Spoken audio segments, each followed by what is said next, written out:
selling your products. It's becoming easier to start a business, so it's more imperative than ever to understand how to use, uh, the digital space. So, okay, so we're talking about survival, and survive means to continue to live or exist in spite of danger or hardship. Hold on, sorry, I'm blocking my view. So your business can and probably will experience a threat that will put it in danger. Obvious right now, we're all experiencing COVID-19. It's not central to a certain region or a certain location. It's affecting businesses everywhere. Unfortunately, businesses are being shut down, and others are trying to figure out, how do I survive? Many businesses have figured out, I need to go digital. I need to put some of my components of my business online. And then other threats that your business could face is just the reality of most businesses not working out. There's a statistic that says you're more likely to fail within your first year of business. And if you can overcome that, then your chances of success are greater. So all that to say, if you're running a beauty business and you're not in the digital world, you are in danger. If you are running a beauty business and you are in the digital space, but you're not using content marketing, you are also in danger. So a little bit about me again. I am Shan, content marketer and copywriter, and I help women in the beauty field create content that connects with their audience, increase brand awareness, provide educational value, and drive sales. So we're going to be talking about content marketing. We might as well figure out, what it is. So content marketing is very much strategic. You hear content and you think of pretty pictures and blogs and videos, but there is a very heavy strategic proponent to it. And it focuses on delivering and creating valuable, relevant, and consistent information to a clearly defined audience. And of course, your outcome is to drive a profitable action. So valuable, relevant, and consistent. These three words are going to be your guiding light, right? When you're creating content, it's something that needs to be of value. You're not just waking up and posting random things. Your consumers, your audience, people who you want to attract and retain, they need to find this content valuable. They need to leave better after viewing your content than they were when they initially started. So you want to make sure you understand your audience. You want to make sure that, if you're posting something about your product that they're learning, they're getting some type of information from it, they're getting uplifted. You definitely want to be able to invoke a positive experience, because when we hold something valuable, we hold it near and dear, and you want your brand to be near and dear to your consumers. Relevant. You want your content to be relevant, and that works in two forms. Relevancy is posting content that relates to the times that we're in. So an example would be, if you're owning and operating a business, whether you're business to business or business to consumers, what information did you put out there about COVID-19 that was relevant to the times? A lot of people are scared. A lot of people were concerned, especially when the news first outbroke. So it's like, we didn't want to order any products, or we wanted to know when we were going to get our products. What did your business do to put that information out there? And then relevancy also refers to being relevant to your industry. You're in the beauty industry. So if you see, great news about, a car deal, don't post that. Don't be like, hey guys, you can get 50% off, whatever, because that's not relevant to what your business is. So you want to be relevant to the times, and you want to be relevant to the industry when you're creating content. And then the most important thing is for you to be consistent. That's in life in general. And it's the same thing for your content. You want to make sure that you don't get consistency confused with frequency, because it's not about showing up all the time everywhere, feeling overwhelmed. It's about getting into a groove that works well with your schedule and works well with your consumers. So if you're planning to, show up every day, make sure you show up every day. If you've set it up where you're showing up, sending out emails once a month and you're blogging once a week, just make sure your audience understands that. I'm heavily involved in Instagram, and I post a lot of my content on Instagram in addition to emails. And I recently had somebody from my community say, every morning I wake up, or, anytime I get on Instagram, I go check your page. She's expecting to see something from me, and rightfully so, I show up every day, whether it's on my stories or whether it's on my feed, because people started to expect that from me, and I have to remain consistent. So just find your groove when it comes to content marketing and the content you're going to be producing. You're probably already doing a lot of these things, which counts as content marketing. There is the overarching umbrella of there's digital marketing, and then under digital marketing you have social media marketing, content marketing. Then under content marketing you have things such as emails, blogs, social media. And this isn't an exhaustive list, but these are some of the things that you can be doing if you are starting content marketing. Some misconceptions, unfortunately, when it comes to content marketing is that it takes too long, right? You have to write a blog. No one wants to do that. You have to create a video, then you have to edit the video. Who's watching the video? It costs too much. And at this point, it's just not worth the effort. And this couldn't be like further from the truth. As you'll see throughout this presentation, we have so many resources available to us where we can condense the time that it takes by effectively planning, by getting a content calendar, costing too much. There are a lot of free resources that we can use and not worth the effort. Again, that's going to be debunked because the return on investment, the seeds that you're planting for a sale really shows when you invest in content marketing. So why content marketing? 68% of consumers have a more positive view of a brand after consuming that brand's content. So what does that mean? That means there's your business A and there's business B, and you're pumping out content, you're doing your blogs, you're doing your interviews, you're creating, and there's business B who's just like, buy my stuff, this is on sale, purchase from me. Your business is leaving a better impression on somebody because you're adding value to their life. So it doesn't mean that they negatively viewed your business in a certain way. They simply just had no impression. You know, they didn't simply care. But after you started creating content, it became more of, wow, I'm learning from this business. I like this business. And they have that positive outlook of your business. So they're going to want to shop with your business versus somebody else who's doing the same thing as you, but they're not giving that value. So you want to keep that in mind and know that as you're producing content, you are having a positive effect on your consumers. You're building a relationship, you're teaching them, informing them, and you're positioning yourself higher than someone who's not doing that. Top goals of companies that use content marketing include lead generation, sales, and lead nurturing. And this is just to show you that content marketing isn't a waste of time. It's not, why am I creating this meme? Why am I blogging? What's the point? You are able to generate leads. You are able to close a sale from it, depending on what your call to action is, and you're able to nurture your leads. You have to nurture your leads because if you got someone interested in your content and then you just stop being consistent, you're not continuing to nurture them. Maybe they're not ready to buy, but they wanted to know if they purchase your product, how would they use it? And you created that how-to tutorial for them. You got to continue to create that content. The average conversion rate is 6 times higher for companies that use content marketing compared to those that don't. So a lot of times we get in businesses and we look to see what the competition is doing, as we should. But if you see your competition is not, you know, on the digital space, if you see they're not using content marketing, don't copy them. Actually do the opposite. You want to invest in content marketing. If you see, you know, the business is doing it, like either way, your answer is, you know, invest in content marketing because again, the conversion rate for you doing it is going to be higher than someone who's not. And think about it again, you're creating content to inform your audience, to engage with your audience, to connect with your audience. So you're pushing out more about your brand. So your return on investment is going to be greater. And the last stat I have is that about 47% of consumers use ad blockers. Okay, so when you think about that, people don't like being sold to, whether they're installing a software or whether it's like tunnel vision and we just tune out ads, we're not paying attention to it. This is nothing against ads because I think ads can help your business, but at the same time, no one is looking for a commercial. No one is like, what does the left of my screen say? You know, they're into their content. So you want to create content how people are consuming it. They're going on YouTube, they're going on Instagram, they're going on Facebook, they're reading blogs, and you want to have your businesses or your business on this platform where they're already looking for it. But again, no one is looking for a commercial. So content marketing is not random. It's not all over the place. It's not something that you just create without goals, right? Like it's something that's able to be measured. Content marketing is a way to brand your business. You can differentiate yourself from the competition and remain at the top of your ideal customer's mind.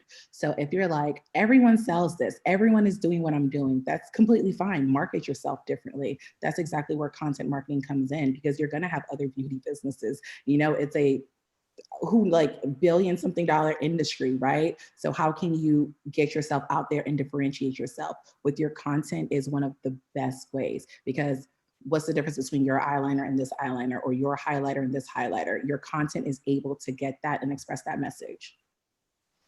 So strategy and analytics, it's not, again, just pretty pictures. It's not just, cool videos. There's a strategy component to content marketing. And then that's the front end. How are you getting the stuff there? Then there's that analytics, which is where you're analyzing your data. So some of the questions to ask are, what are the goals of this piece? Likes, shares, views. A lot of people are just like, oh, this isn't performing well. And it's like, what are you measuring it to? What were your goals when you initially sought out to create the content? What's the best way to capture and engage your audience? What platform are you using? Where's your audience hanging out? Are they on Instagram? Are they on Facebook? Are they on TikTok? How do we tie this into our overall marketing plan? Again, content marketing is just one strategy. There's other marketing efforts that you can be doing. So see, how does that tie in? Will we hire outside help? All of these are strategical questions you should be asking yourself. And then there's the analytics where you're analyzing, how did this perform? What can we do to mimic results? You always want to continue to get better with your content. And then, why did this piece of content not perform well? You want to definitely dive into the meat of it and ask yourself, was it copy?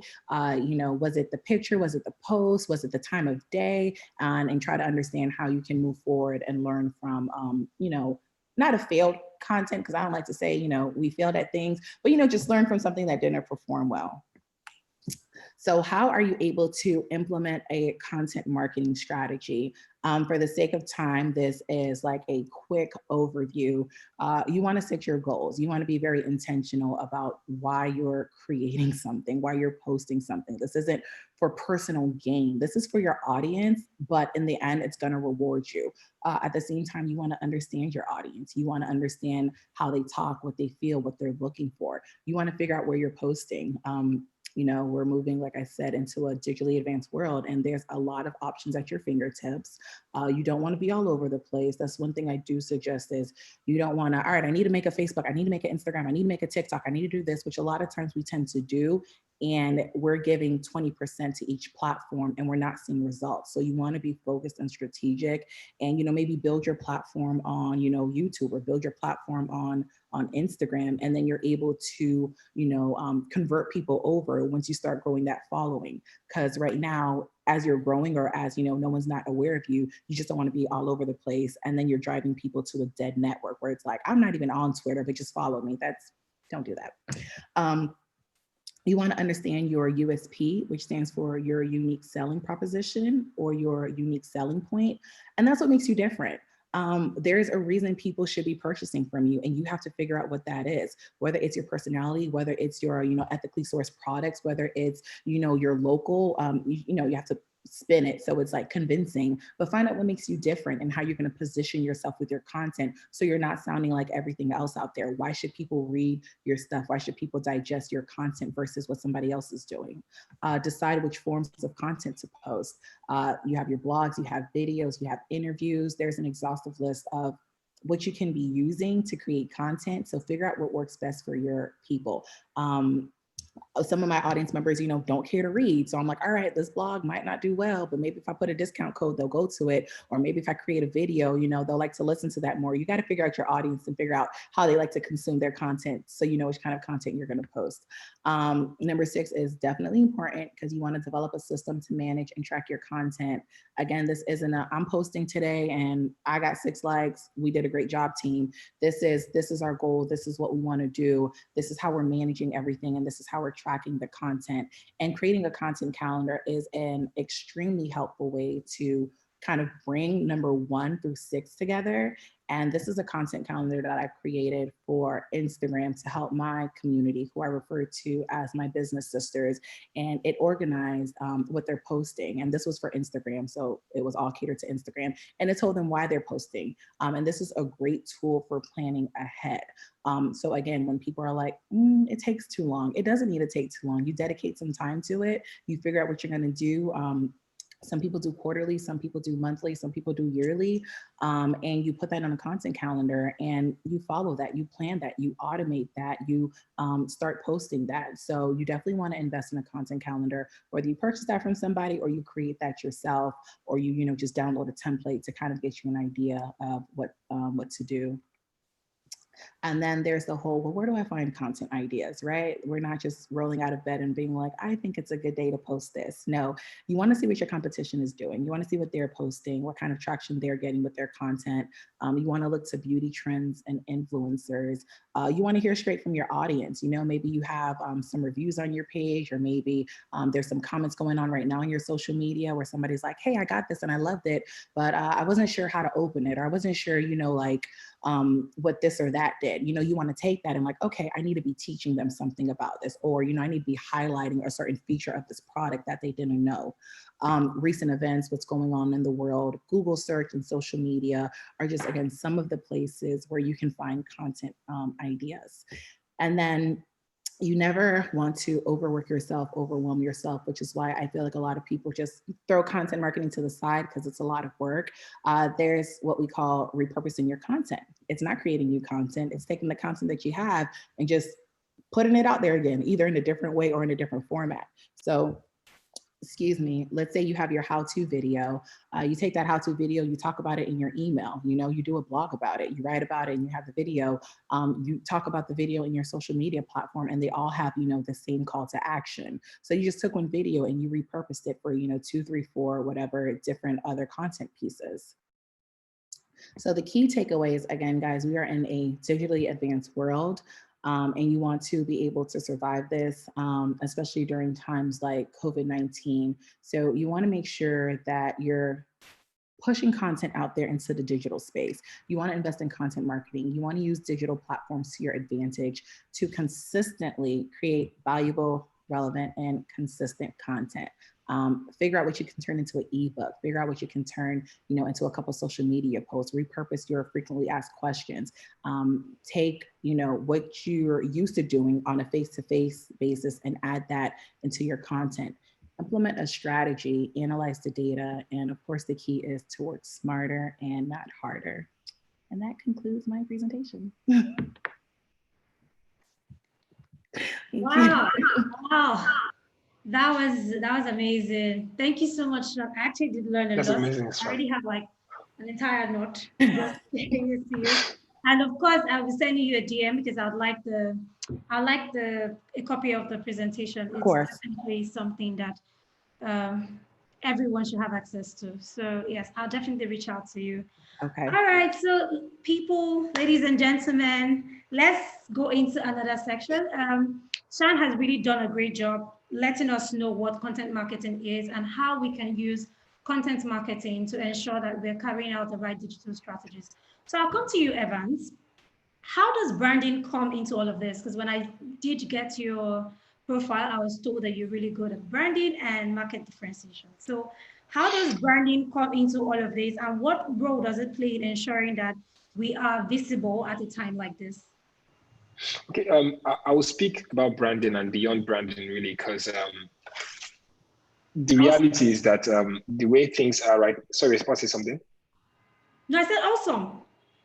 Okay, yeah. So the way business is now, you need to major on what is important, focusing on sales, focusing on being profitable. And I think for branding today for businesses require that you put your right foot forward online, that you have a digital footprint online. You know, like Shant said, it's important to have like Instagram following, it's important to track engagements, it's important to even stay relevant online. And I think that's enough for the branding your business needs beyond you designing the logo or having a website. Now, I think beyond that, the key things I have noted that is important for a business in this time is number one, you have to listen to your customers. So I find that a lot of businesses spend more time speaking and not listening. So it might be tricky where you're putting out content because you know you did your business plan, you understand what your customers need, you're solving their problem, and you're putting out content so that they can engage with you. But one thing that is also important is for you not just tracking engagement, but getting feedback from them. It's very important for any business, be you in tech or even in beauty, that you seek to get feedback from your early customers. Because a lot of people draft business plans, but they don't cater for the fact that a business might pivot, based on what the market is saying. So if the market is saying today that, let's just say we're starting a makeup brand, right? Or a cosmetic company, and you already assume that you're doing this for people of color, you're already doing this for women, you already have all that target. That makes sense. But when you launch out that business, you try to speak to the early people that buy your products, because from them, you would get insights on what you can do better for the next version, what you can do better when you're launching products, even down to the pricing that is best suitable for the market you're operating in. So it's very, very important that while listening to customers, you're hearing what they're saying and even listening to what they are not saying. Because beyond you doing research about other companies, seeing how they're innovating in a time like this, you also need to check, because we fall into this trap where you're looking at a company, for example, you are in Accra or you're in Sierra Leone, and you're trying to run a business, and you're looking at a company in USA, and you're trying to leverage upon what they are doing online and or even offline, and you find that you're copying them, forgetting you're running different markets. Yeah. Yes, it may be same people you're trying to target, maybe women of 20 to 40 years, but the fact that you're in different places affects the way the market will behave. And so you need to look at where you are. How can I innovate right now in this place? And for those who have purchased my products, I need to speak to them to understand, what am I not doing perfectly well? What are the best sides of my products? Because if they can tell you, oh, this is what I love the most about your product, then you can know your strengths and start to capitalize on those strengths to even make more profit, you know. And if you know the parts they're not so satisfied with, you can be able to find a way to soften the effect of that on your bottom line.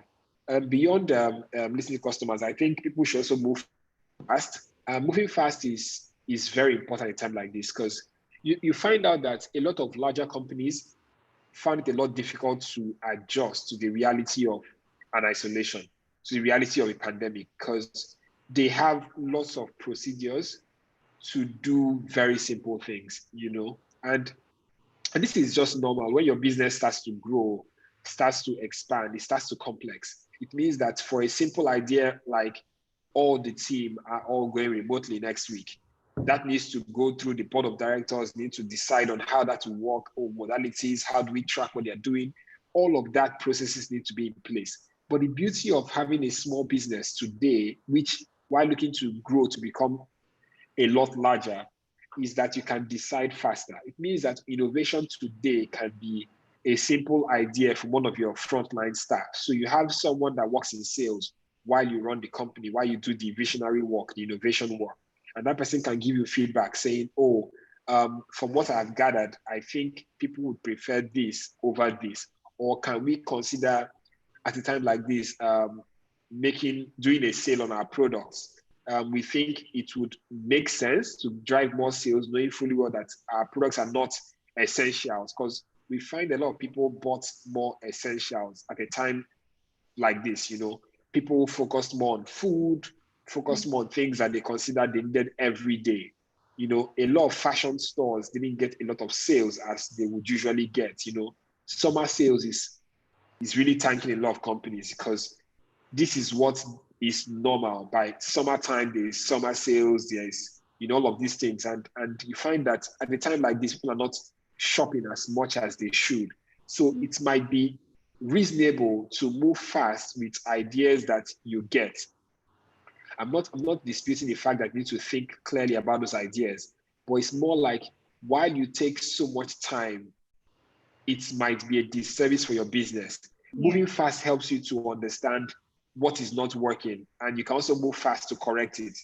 But it's a lot better when you can make decisions faster, because when you put out, even if it's content at the right time, it helps people to understand that you are in tune to the times that people are in. It shows that you're much more active, you know, and they can be able to trust that, oh, your opinion is coming from a thought leadership angle, because you don't say it when it's like everyone has said it, so now you're saying it. It's more like, I know what is going on, and we are here to serve you in a time like this. A business that says, oh, you don't need to come by the store, we are available to deliver to you, and we are extending our returns policy to say 30 days as against 14 days. Just launching that or that statement online right before people start to go on a proper lockdown shows people that, oh, I can still trust these guys to deliver the service that they normally deliver, and they have already adjusted to the reality of a pandemic. So moving fast is very, very beneficial for businesses. One other thing is collaboration. So the fact that I'm here, Shan is here, you're also here, it shows that, and we work across different, sorry. Yeah, I have a call. I don't know why. The fact that we are all from different areas of work, and we are all together here sharing ideas, is collaboration. My forte is in design and in tech, yeah? And you are working in beauty, Sean is working in content marketing, and every other person. The fact that we can all come together and share ideas shows that collaboration is really, really important. It means that what my ideas are, my strong points may not necessarily be your own strong points. Yeah. But if you come together, we can be able to make effective change. We can be able to help people. We can be able to serve customers even better. So I find that instead of people hiring at a time like this, start looking at how can you collaborate with people that are already experts at these things they do. Mm-hmm. Instead of you hiring that design person, can you find, say, a consultant that you can do a product exchange? Because one thing I've been saying a lot during this period is, if you can't make more money, can you spend less money? You know, which is very, very key, because if you're not making a lot, then try to bridle how much you're spending. If you can be able to find a way to do a product or service exchange with someone else in a different industry that you need to do work with, it might be a lot more easier. If you can be able to bring someone that is an expert and into your business, and you guys can find a way to build together, it will save you a lot of cost. So collaboration is very, very important. And this is something that should happen in every team. It's important to also note that at a time like this, you don't want to keep a very, very large team. You know, teams are even much more distributed more than ever, because now I don't think we are not all in the same country, right? Omar, you're in Lagos, I guess. Yeah. And Shan is in the US. Abimbola Shan is in the US. Napoyo is all the way in Kenya. So it's like, you can imagine, and we are all here discussing. So it shows that you can actually have a more distributed team now. You don't need to have, in fact, yesterday I spoke in a session and I was like, working is important, being at the office is not important. Sure. And that just goes to show that your office can be anywhere you set up, you know, because what is important is that you can think and you can commit to the work being done. If you have people that are more committed, regardless of where they are, you should be able to work with them. You know, you can find a way for that to work, and you would find that while doing that, you're saving costs. I suppose that if Beauty Fest was supposed to be a physical conference, you would have to spend on, say, a place. It would be difficult to fly Shan into the country. It's a lot of extra effort. But right now, it's a lot easier. So it really depends on what you focus on. If you focus on the fact that things right now are not so convenient, you might always see how inconvenient it is. But if you can think about how can I use what is going on to my advantage, you can start looking for new ways to innovate. The fourth thing, I think Shan already talked about this, measure everything. I tell people that it's important to count likes, comments, but see all of them as engagement. Why it's important is if you count all of them as engagement, you can be able to tell, what am I putting online? What kind of content am I putting online? And how are my users engaging with this content? Because when you know what they engage with, you know what to sell to them better. When you post different products and you see engagement levels with all those products, you can be able to tell what product people love the most. When you're marketing one product and you have different forms of marketing for that one product, you can know if video is the best way to market your makeup, and say emails is the best way to market your product sales in dresses. You know, it just shows that people should not just post stuff randomly. You should start thinking about the bottom line. Start thinking about what can I do? Because really, marketing is more of experimentation. You know, you're trying out different things to understand what works for the audience you're building.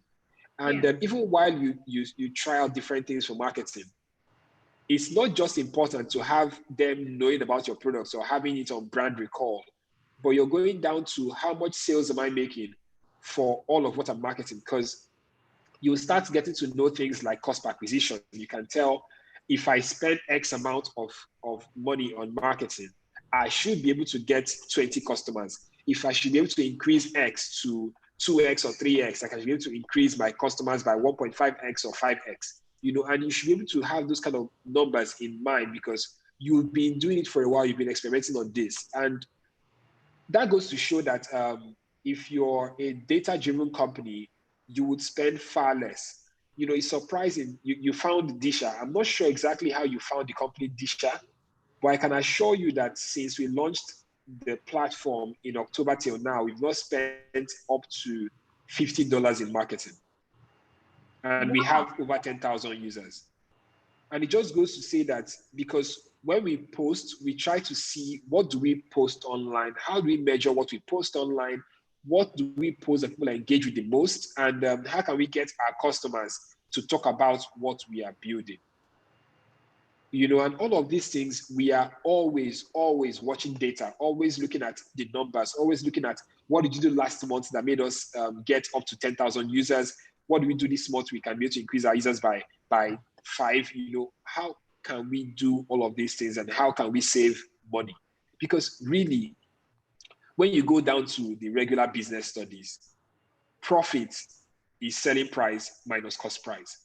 So it's very important that businesses that cannot sell a lot at a time like this, they should find ways to save on costs. The last thing I'll talk about is going mobile. So mobile is here, and it's not going anywhere. People spend a lot of time on Instagram. Instagram has more than 2 billion users. People spend more time on their phones compared to their computers. I'm pretty sure everyone on this call uses Canva. You know, Canva is such an easy tool for people to create graphics. It shows that people would hire less graphic designers and use Canva on their phones, on their laptops to design their graphics. It shows that things are compressing to become very, very simple. Yeah. In all your work, try to ensure that people can use your product very easily. Try to ensure that people can contact you easily. Because what's the fun in creating a business and people want to give feedback, but they find that it's such a difficult route to even reach out to you? You know, for businesses, more than ever, you want to be able to own the audience you have. You want to be able to make such an important impression on them. You want to be able to see them as your community, as your tribe. So it's important that you make it a lot easier, lower the barrier for them to contact you. Because when you solve one of their problems, they can be able to say, oh, I trust that these guys would come through. I trust that these guys have delivered something based on the feedback I gave them the last time. So going mobile even goes beyond, it goes beyond having a mobile website for your business. It goes down to user experience design. It goes down to user experience, customer experience, you know, customer value, and how you attend to their queries. How do you respond to them? Are you timely with your response? You know, keep everything simple and significant. That's all I have to share, and I'm ready to listen. Thank you very much. That was quite amazing. Like, see, look, wow, everybody is, first of all, this session was, everybody was supposed to speak like 10 minutes, and it's supposed to be like a 40-minute session and we're out. But look, I was just telling the organizers that this session is loaded. Like, we were all saying we're nervous. Wow, you guys are not nervous. Everybody came with your A games, and I'm really, really impressed, and I'm learning. I'm also learning a lot. I can't wait to connect more with everyone even after this session. So let's go straight to Napoyo. You're a content creator, and you definitely work with brands. So what are the dynamics that you see now, and what do you think that brands can do differently in telling their brand stories, especially when it comes to working with content creators? Because I know influencer marketing is a big deal right now, but how can we ensure that you're using the, like what Evan said, just imagine he spent just $50 and it gotten a lot of traction. So there are a lot of businesses that want to be able to spend less money, but they also want to be able to make some significant level of impact, right? So as a content creator, how do you think that brands can work more with creatives, and how does that also affect our money as creatives? Because I don't want somebody telling me they want to give me lipstick in exchange. In Yeah, or exchange. exposure. So yeah. Okay, so I think that when it comes to brands working with influencers or content creators, first they have to be very specific on what influencer they want to work with. They should be able to identify an influencer who suits the image of and has an appropriate audience. So most of the times when a brand reaches out to a content creator, they tell you we're going to send you this. We'd like for you to post da da da da, all that, and it's such a transactional relationship. There's no they're not being genuine. I think once a brand reaches out to a content creator, they should first start by establishing a genuine relationship, and then they can give the content creator or the influencer time to use the brand. Let's say when it comes to beauty or skincare, you just don't wake up and say, oh, I love the results, and you've only been using the product for 2 days. So brands should create like maybe a month as a timeline. When they give you the product, you actually get to use it and review it and see this is really gonna work for me, so that when I go to my platforms, when I'm sharing the brand, I'm actually being authentic, because I have seen the results of the product. I actually love it, and it's something that I'm going to be using long term. So by that, you've established authenticity, and your followers are just going to see, oh yeah, she's actually been using this product for quite a while, must be authentic, which could lead to a possible sale. Another thing brands need to consider is they need to be inclusive. When they ask you to market the certain products and they know you have a certain type of audience, they have to have like products that are inclusive of your followers' preferences. For example, when it comes to makeup, you know, most of the followers of a certain influencer are this type of skin tone, and you want to work with them, yet you do not have products that actually suit these people. So they have to choose the content creators wisely, so that they can have an authentic and genuine relationship, which will lead to like a long-term beneficial symbiosis relationship with the both of them. Yeah, that's my 2 cents. I don't know if there's anything else I'm missing. Yeah, that's just my 2 cents on that. Okay, amazing. I mean, I think you pretty much touched on everything, especially in terms of inclusivity. You don't want to be creating products that are not your target audience, or your environment does not exactly gel with. They don't like it. So what's the point of creating those kind of products? I mean, as like I mentioned earlier, I actually have a beauty business of mine as well, aside from being a communication specialist. And what we specialize in is on crochet hair extension. And I know that at a time when this entire pandemic started, we didn't make as much sales, because of course people, just like Evans mentioned, people were bothered about spending money on essentials. People didn't know where, where they were going, where they were going to get the next money from. People were losing their jobs, right? So they were not going to be spending money on certain things that they did not consider to be essential. However, I want to also mention here that it is still important that you still try to find your market, because interestingly, I actually spoke to a couple of other people because of my job as a communication specialist. And it was interesting to find out that some businesses within the beauty industry were still making a lot of sales.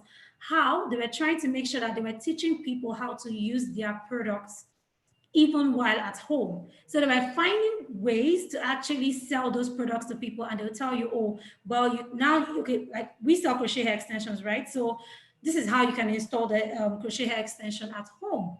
You're selling beauty products. You think people are not making up at home?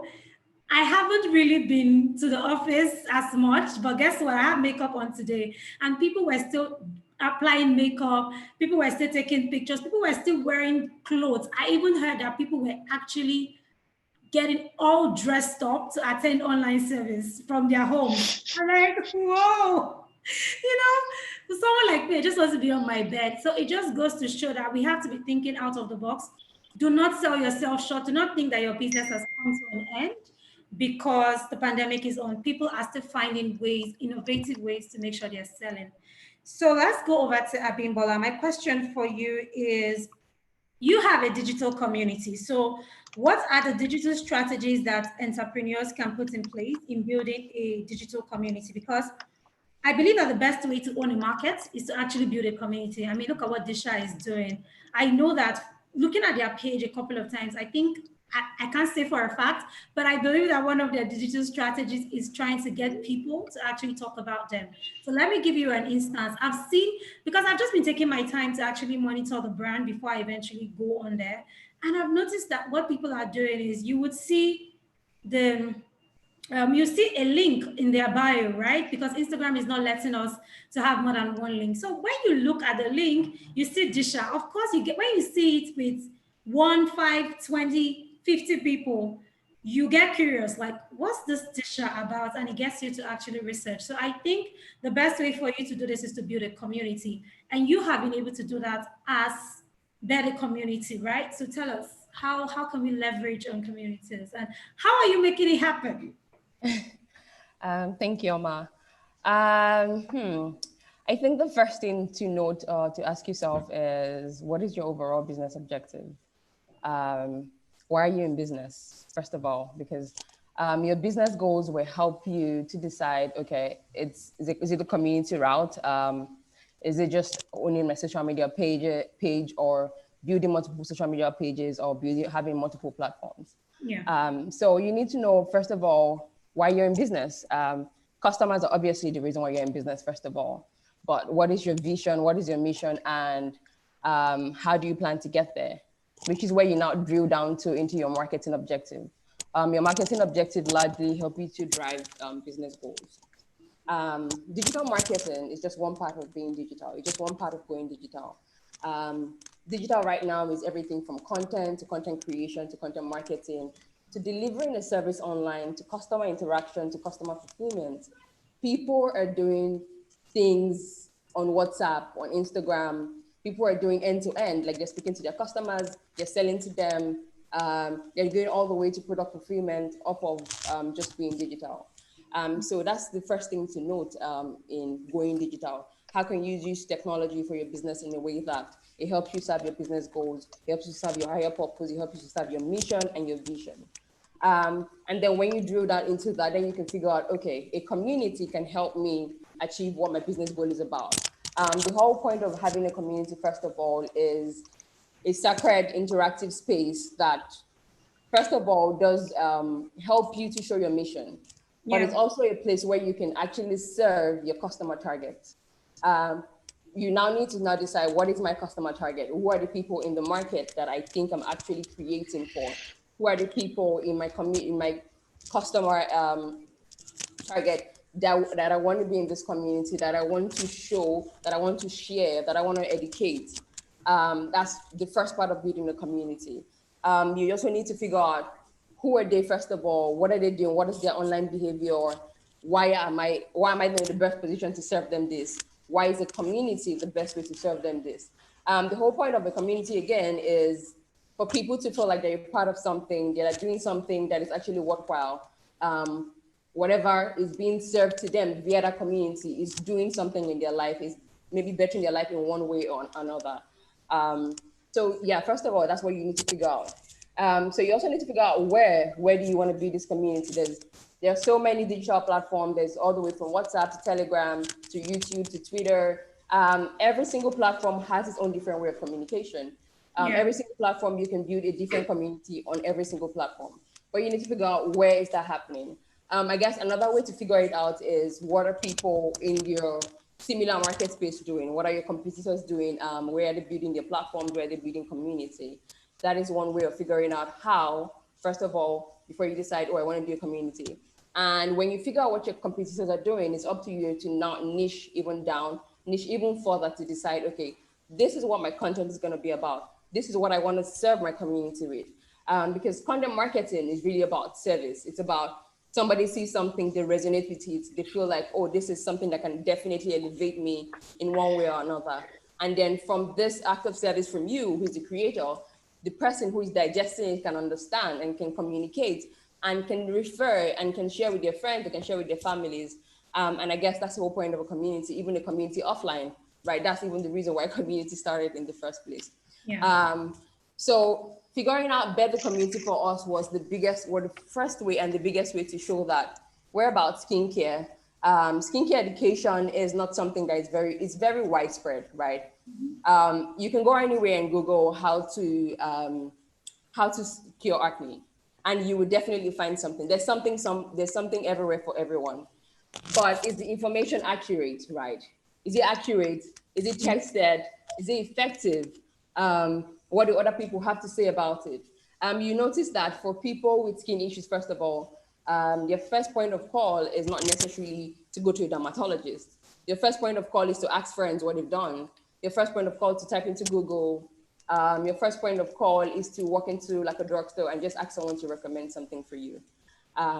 So it would help you to niche down, right? To say, okay, if my community is skincare, how do I reach out to them? How are they currently fulfilling the service that I want to provide? How are they currently understanding skincare? So that was one of the first things that we did. We understood, okay, so people are largely dependent on peer-to-peer recommendations. So in your community building, it's also one of the things you need to put, right? So people need to be giving themselves, even if you're doing peer-to-peer, it needs to be information that is accurate, information that is factual. Like, you need to check the facts. You need to make sure that whatever you're putting out can actually help people.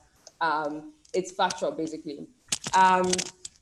In also building the community, I guess, another thing to look at is, how is it, I mean, obviously you build a community, but how is it helping your business goals in the end, right?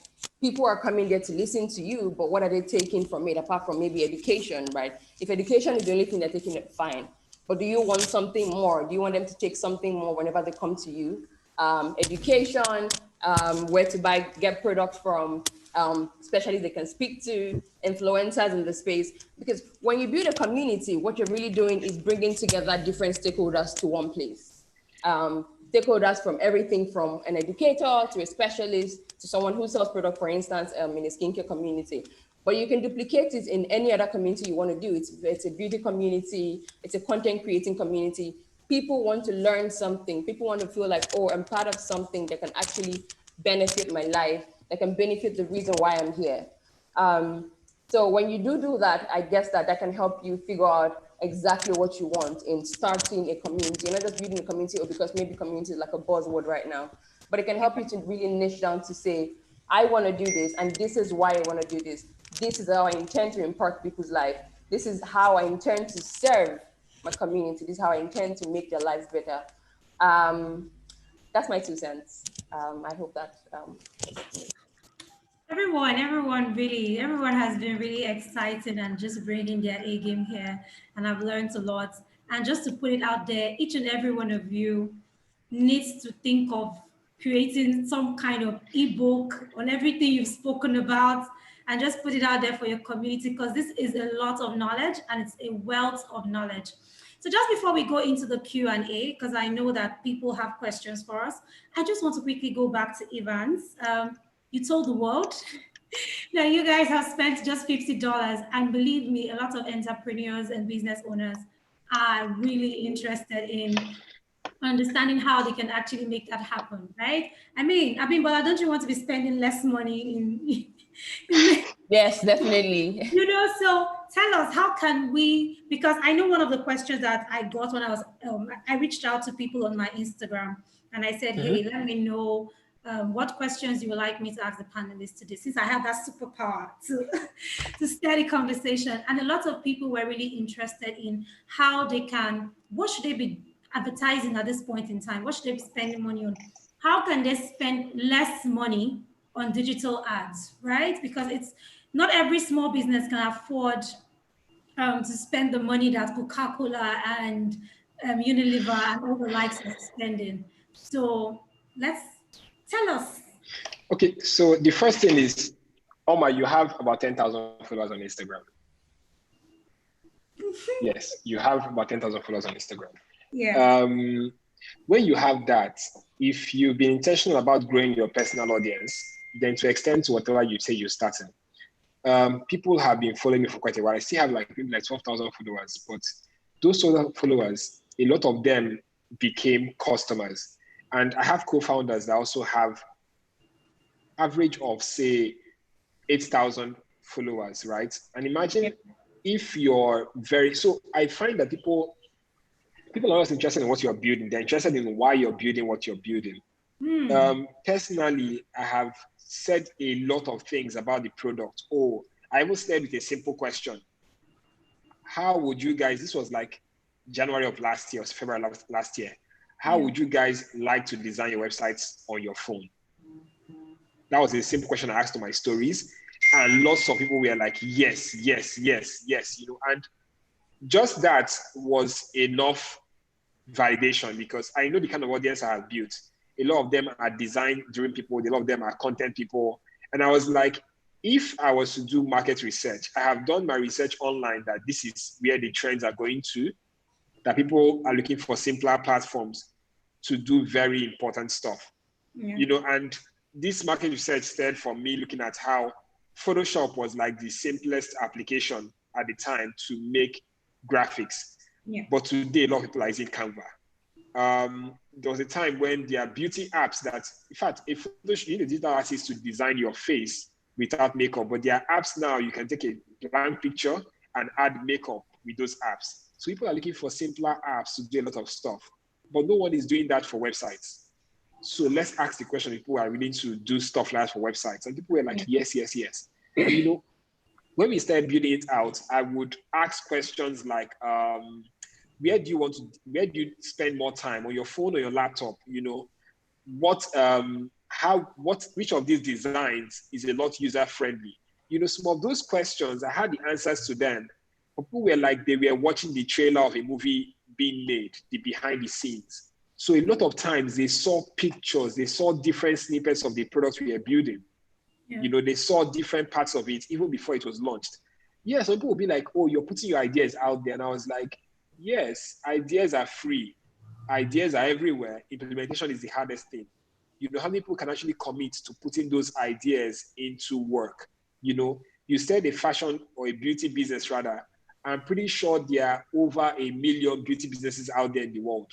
But you still know there's an audience for what you're building. So the same way, I just thought it would be important to get these people to follow the journey. And at the time we launched, we could see like on that very day we launched, we had like 220 customers on that one day, and gradually we did a sale. Instead of us looking for money to market what we are doing, we rather reduce the price on the product. And because people are emotional about things like sales, they want to jump on a sale when a sale is happening. Even if they don't see the primary reason for them to use that product, just because it's a sale, they want to shop. I personally shop on ASOS, and I know how once I receive an email about a sale, I'm just like, let me check what they have. And even if I don't feel like buying, I'm just like, I may need these shorts sometime. You just buy. So those are the kind of things that there are free resources online about the psychology of sales, or human behavior or sales behavior. And if you can take all those lessons, you can apply to a very small business and save a lot of cost. So there are times we run sales, and funny enough, with sales, you can even be careful to doctor a sale. So when companies make sales, they're not making a loss on a product, something called a loss leader. So say, for example, you come to a beauty store and lipsticks are going for 2 for $10. When you buy those 2 for $10, if they were actually $15 each, there is something else that has a markup price that is covering for the sale you're offering or your lipsticks. But the good thing is that people will not just buy the lipstick, they may buy the lipstick and something else. So gradually it's almost like you're doctoring a sale. You're thinking about how can I make this more appealing. Yeah. By making it more appealing and put more audience to what I'm selling, and by bringing them in, they see other things I'm offering. You know, it might interest you that our product has not just monthly pricing. There's monthly, there's annual, there's lifetime pricing. And we found that that's something that people are doing right now with products. It's lifetime pricing. So imagine if you're offering a $5 product per month, make your annual price, say $40 or $30. They realize that, oh, instead of buying monthly, let me just buy annually. You know, and if annually is $50, make lifetime $100. And they're like, oh, if I buy this for 2 years, I have it for life. You realize that you start to convert more people from monthly to lifetime. They may think that, oh, they're making a gain, or they may think that, oh, you're making a loss by you selling it this cheap for a lifetime. But think about it, money is money. Once you've done your metrics and you realize that, oh, even if they bought on a monthly subscription, there is still profit. So they are the ones now buying for longer timing because they are finding value or they are making a saving on what you're offering. So these are like simple things we've done in place. And, you know, there's also that emotional part of, I love the founder of this company. I love what they are doing. Oh, I was part of the process, and they would naturally buy. You know, I find that people don't tell enough stories about what they are doing or why they are doing what they are doing. You know, people know that you are into makeup. Do they know why, or do they know what is different about your own company? If your own makeup is having the kind of nude colors that will suit an African skin better than maybe MAC lipsticks, then people would find more reason to engage with you. If you show beauty from and tell people things like every woman is really beautiful, it depends on how you carry yourself, it depends on, and you're offering them more value, because this even goes down to our content marketing. We don't just tell them build a website. We tell them, oh, what do you do when you have a creative block? You know, and they're like, oh, this is what we do. We give you advice on this is what you can do. You know, there was this time that there was a live session, something like this, and one of our co-founders transcribed all what was said in that live session and made a book out of it. We didn't even host that live session. We just made a book about somebody's live session. And that book, I think that very day we shared that book, it got over 1,000 downloads. That's how I found you. Yeah, we had the book ready even before the person that organized the session had her book ready. So she just adopted the book we made and said, it's already well designed. My users love it. But that book has our website right on it. You know, we found that on that day we shared that book, we got over 100 signups. So you see that when Shan says offer value content, I understand what she's saying. It's actually true. If you offer more value content, people will be more emotional about your brand. They are much more connected than a brand that is not, you know, engaging with them. So you'll be surprised that we have all of these things that we do. And okay, on April Fool's Day, you know how people can easily build a one-page site using Disha. We created a page for Will Smith. Like, Will Smith was in the Disha page. And we were just shouting like, oh my God, Will Smith is on Disha. That's so amazing. And people were like, oh my God. And they were going to check. And when they landed on the website, they saw April Fool. And they were like, that was sweet. As we actually forgot there was April Fool this year. You know, but you can imagine how we are screaming as though we found that he's now using Disha. And people they just bought into it. And people were even saying, don't worry, it will happen, guys. You know, and you'd be surprised that that thinking, that idea of that April Fool's prank, it happened within 30 minutes. The brainstorming happened within 30 minutes. And we're like, let's do it. You know, and we did it, and it got lots of users. So instead of I think throwing money at a problem it doesn't show strategic thinking. Try to look at what businesses, not even in your circle, what are businesses out there doing? If Calcula is doing something, you can see, okay, Coca-Cola did the name stuff last 2 years or 3 years where you have your name on a bottle of Coke. And you can imagine, okay, if I had people's African names on my products, it might make people much more connected to it. You know, that's a whole thing from an FMCG brand, and you're finding a way to apply it in beauty. So you can always find an innovative way from even a brand that is not in your industry. Yeah. So that's all we've been doing instead of spending money. Finding innovative ways. That's what you've been doing, and that's amazing. It's actually, mind blowing, and actually opens your eyes to a lot of things. I also remember that, when at the beginning of the session, I did mention that I launched an ebook on blogging because I've been doing it for 7 years, and I have a lot of people who would come to me and they'll ask me like lots and lots of questions about blogging and all of that. And to be honest, I was getting stressed because I took up a 9 to 5, and aside from that, I manage people's social media pages. I do like a lot of things, and I'm also trying to ensure that my blog is not suffering. I'm also trying to ensure that my business, which I started, is also not suffering. So when you come into my DM and you have like tons and tons of questions, and I feel like I've answered this question to like a lot of people, and I have to answer the same question to you as well. I was like, you know what, we're going to make an ebook.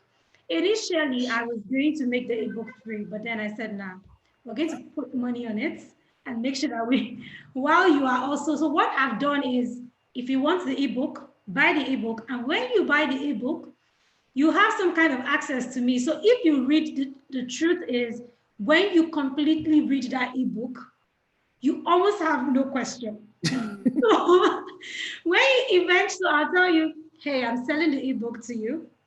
It's 5,000 naira. But if you buy this ebook, you have access to me. By the time you're done reading the ebook, the way I broke it down, I've not seen people as much in my DM anymore, to be honest. Like the kind of people that have been sending me questions is always on, oh, I really love what you did out there, but I just want to quickly clarify something. So it has reduced the amount of people that are now coming into my DM asking me about blogging.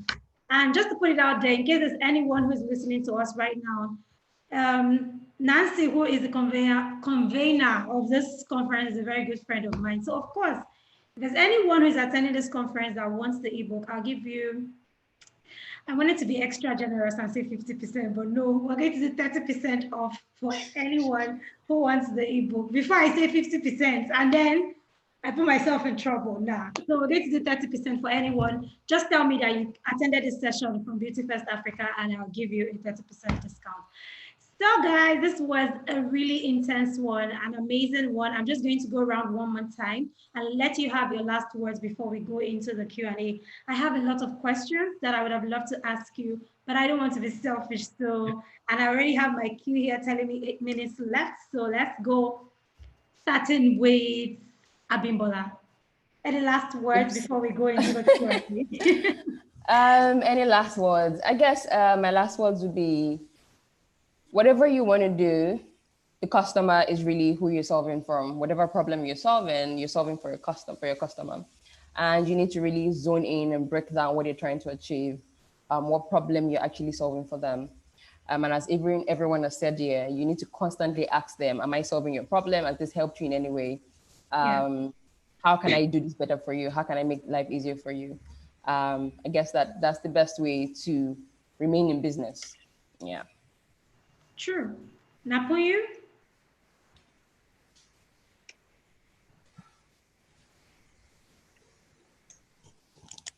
Sorry, there was something blocking my unmute. I'll just give advice to anyone who wants to be a content creator. Don't be scared to pursue your dream. If at all that's what you want to do, be consistent, put in the work. Don't be scared to put in the work. It's going to be stressful at first, but it eventually gets better because even Rome wasn't built in a day. Very well said. And just to add to what she has said, if you're a content creator, not just a content creator, even for brand strategists, communication specialists, whatever it is that you're doing, I find that one thing that happens with us a lot, because I do it as well, I'm guilty, is sometimes we overthink things. So imagine what Evans was saying about the April Fool. you know, again, because he owns the brand, so he can take some quick decisions and be like, let's do this. And it's a youthful brand. But I know that sometimes when you're working for a brand, you're like, hey, if I do this now, is it corporate enough? Is it professional enough? Just don't overthink things, especially when you're on social media. People are having fun.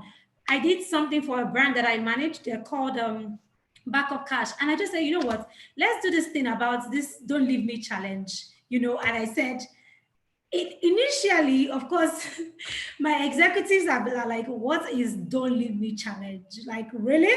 But it's actually did gain some level of traffic for us, even on Twitter and even on Instagram. I mean, people may not like you. Sometimes also, people may not like your content. They may not leave comments, but they will definitely know you and they'll be in your DM. So don't overthink anything. All right, let's hear from you, Shan. I think, you know, being a business owner, being in business, especially during this time, it's going to be tough. And, you know, everyone's about positivity, and it sounds kind of just like it's easier said than done, but try to remain optimistic. You know, don't give up. I went live, I think like 2 days ago, and I talked about taking the feelings out of your strategy. A lot of times I see that people be like, I think I'm doing bad, or I think I'm not getting enough engagement, or I feel like, you know, this sucks. And it's like, take your feelings out of it and always refer back to your data and your analytics. So you're making more strategic decisions and not feelings based off of your emotions, because you're going to get sad, you're going to get frustrated, you're going to want to quit. And if you're making decisions off of those feelings, you're going to fail. So just make sure you're trying to remain positive and you're trying to not feel about your content or about your business, but you're using numbers and using data to make your take your best foot forward. So that's it. Awesome. So the most important thing there is ensure that you stay optimistic, use your numbers. You need to be actually, everybody said that really. Evan said it, Abimbola said it, Napunye said it. Chan really highlighted it. It's very important for you to be a data-driven company, irrespective of whatever it is that you're doing. Data is king. I know one time we used to feel like content is king, but believe me, right now, data is what actually drives the content, because if you don't have the right data, you would be in your feelings by yourself. Nobody's understanding what you're doing. So make sure that you actually find out. And I wanted to really just ask, so Evans, before you give your last word, also while you're giving your last word, rather, do you want to share like tools that people can use in ensuring that they measure data? So that should be your last word for us. Yes, Google Analytics. Google Analytics is very important, but even for people that are online, I think you should dive into Instagram Analytics. Instagram actually gives Google Analytics of what people like on your content, how many people unfollowed you after posting a particular content, how many people engage with that content, how many people saw that content. So try to explore Instagram Analytics. Yeah. Google Analytics if you have a website, Yeah. but Instagram Analytics if you're using Instagram. I mean, Instagram, Facebook, Twitter, they all have a mixed platform. I think you should try to look at them. They make those things very easy for you to find what is important. You know, Google Analytics can be a lot time consuming. You know, if you have a WordPress blog, try and install Jetpack on it, because Jetpack has statistics that is also very easy, showing you your most performing content and across different times.